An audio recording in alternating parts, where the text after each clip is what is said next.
I've actually been playing this Avatar Frontiers of Pandora game, and so far, I have actually been having a lot of fun with this game. And honestly, like, you can just tell, like, how good that the game is just by the visuals and the quality of it, even though that's not really the case of a game whatsoever. But the graphics and, like, just the overall quality of the game is definitely one big area I do have to give this game. Now, Ubisoft is the one who developed this game, and we have been hearing a lot of bad things with Ubisoft about, like, you know, shutting down servers for a game that you can still play offline on, but, like, you know, just counting that, being like, yeah, you can't play the online or play the offline version as soon as our servers are shut down. You can't play this game. And we are talking about The Crew. If you remember last year or early this year, I forget when it was, but I know it wasn't super long ago.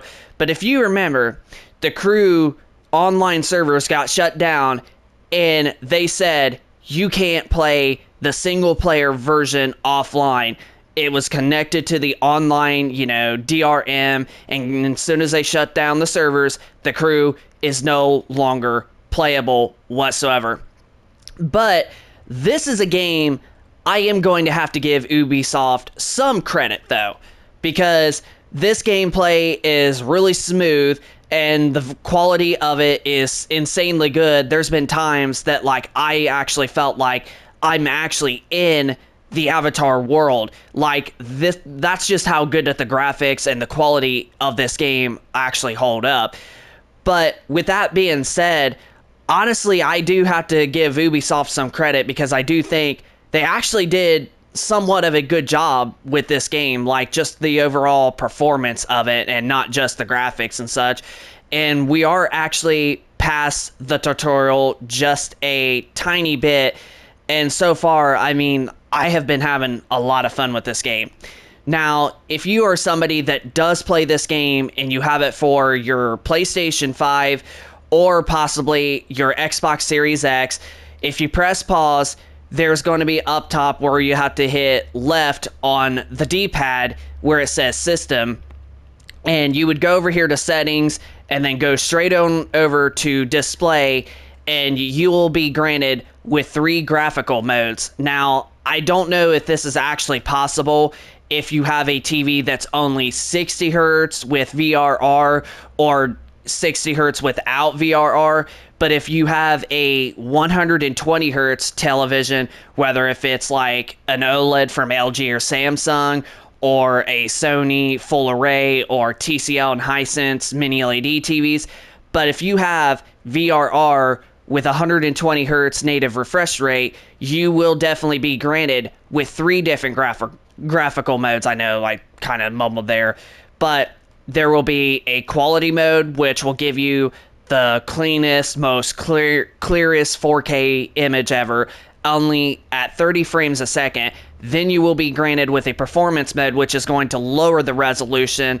which I was actually kind of surprised on how the performance mode, the graphics still look somewhat clear and detailed. Now, it definitely was not as clear as the quality mode, but they still actually looked pretty darn good in the performance mode. And I don't know which resolution it is. I forget if it's 1440p or 1080p that Digital Foundry said on a video review about months ago after this game came out. But it definitely plays at a good, smooth, locked, almost 60 frames a second.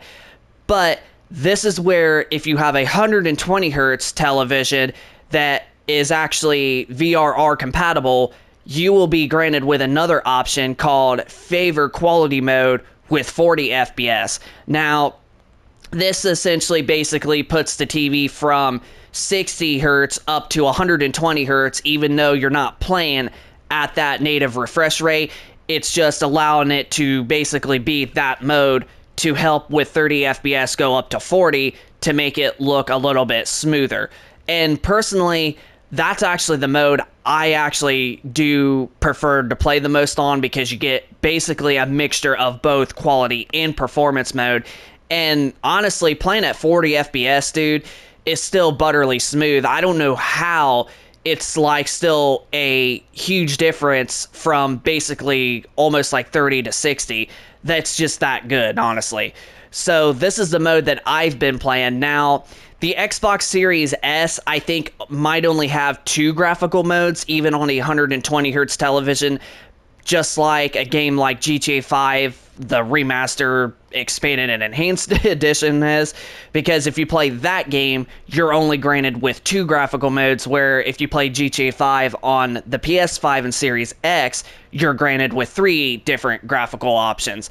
But other than that, I have definitely been having a ton of fun with this game.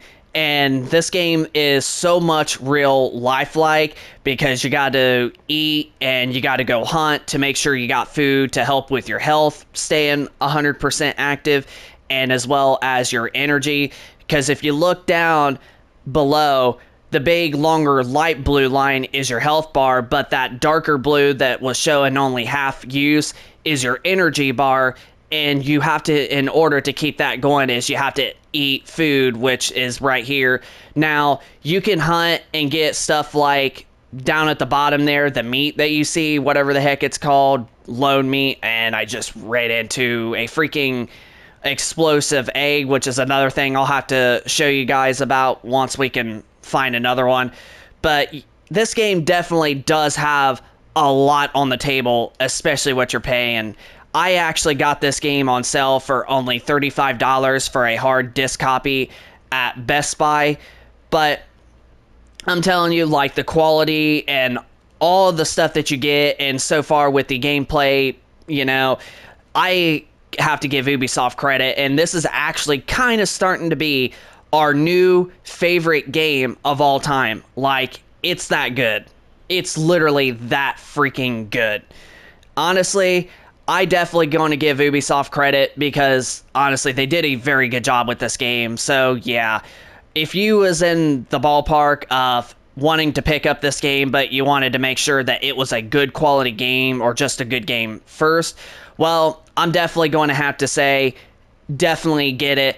It may not be definitely worth like $70, but I would probably say it will be. But we got lucky and got this game for basically $35, which is basically half of that. And honestly, that's probably the best thing I would recommend, is wait until there is a sale for this game that is going to be half off, or maybe like 30-40% off. Wait till like it's like 40 something bucks. But even if you want to pay the $70, you're definitely still going to get a really fun game, and a game that's going to make you feel like you're in that universe. And because of the quality of like the graphics and such and the visuals, that's another area that you won't be disappointed in. But like I stated, I don't know like the whole, you know, performance modes and such, like the VRR and the 120 hertz television or the 60 hertz, if you get the exact same, you know, graphical modes on the PlayStation 5 and Xbox Series X. But at least for the most part, even if you only have a 60 hertz 4K television that doesn't have VRR, or that does have VRR, you still are going to be granted with at least 2 graphical modes on the PlayStation 5 and Xbox Series X consoles. You'll still be granted with a 4K 30 frames a second quality mode, and you will be still granted with a performance mode of whatever resolution that it runs. I forget what Digital Foundry said, but I know it's somewhere in the 1440p or the 1080p ballpark while playing the game at 60 frames a second. So my review of Avatar Frontiers of Pandora, so freaking far, I'm definitely going to have to give this game a 9.5 out of 10 or a 10 out of 10 as of yet. It's so good. The quality of the graphics is so good. It's like a real life of a survival type of game.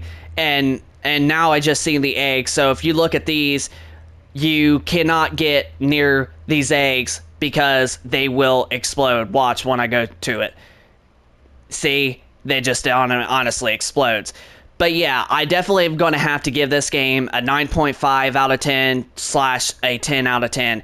It is so great. It is so freaking awesome. It has really good performance. The graphics is definitely one area that this game is a really good freaking... the graphics is definitely one area that this game is insanely good at. But so far, the performance is also good. So far, the storyline is really good. And like I said, it's a survival, real life-like game where you have to eat food and keep up with your energy. Honestly, yeah. Avatar Frontiers of Pandora, if you was looking into getting this game and if you wanted to see somebody's review for it, definitely get this game. Even if it is $70, you're definitely going to still get a really nice, good quality game that's going to play and look fantastic. So, yeah, definitely get Avatar Frontiers of Pandora, whether if it's for your PC or your PlayStation 5 or Xbox Series X or S console, because even on the Series S, this game is still going to look insanely good. Let's just put it that way.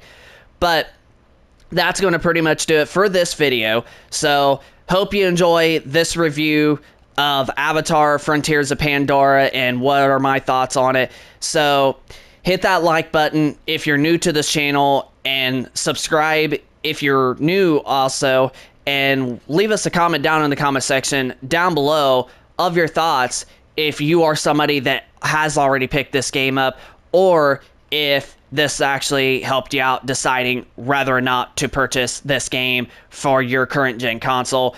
But honestly, it's definitely worth it. Even at its full $70 price point, it is definitely worth it, and it's definitely a good game that Ubisoft has made. So, this is Tech and Gaming Reviews. Rate, comment, subscribe, and we will see you guys in the next video. Peace.